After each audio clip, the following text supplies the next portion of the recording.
இந்த புதிய நாளிலே ஆண்டவராகிய இயேசு கிறிஸ்துவின் நாமத்தினாலே உங்களை வாழ்த்துகிறோம். உபாகமம் 26ஆம் அதிகாரம் 19ஆம் வசனத்தில் கர்த்தர் சொல்லுகிறார், நான் உண்டு பண்ணின எல்லா ஜனங்களை பார்க்கிலும் புகழ்ச்சியிலும் கீர்த்தியிலும் மகிமையிலும் உன்னை சிறந்திருக்கும்படி செய்வேன். நம்முடைய பிள்ளைகளுக்கு சில வாக்குறுதிகளை கொடுப்போம்.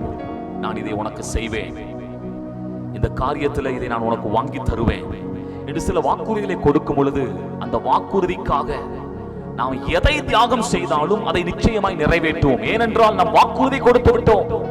அதை நிறைவேற்றாவிட்டால் அது நமக்கு எவ்வளவு தலைகுனிவு அவமானம் என்று யோசித்து நிச்சயமாக தம்முடைய பிள்ளைகளுக்கு நாம் செய்கிற அதே காரியத்தை போல ஆண்டவர் சொல்லுகிறார், நான் உண்டு பண்ணின எல்லா ஜனங்களை விட என்னால் தெரிந்து கொள்ளப்பட்ட தேவ ஜனமே, நான் உன்னை புகழ்ச்சியிலும் கீர்த்தியிலும் மகிமையிலும் சிறந்திருக்கும்படி செய்வேன் என்று வாக்கு பண்ணுகிறார்.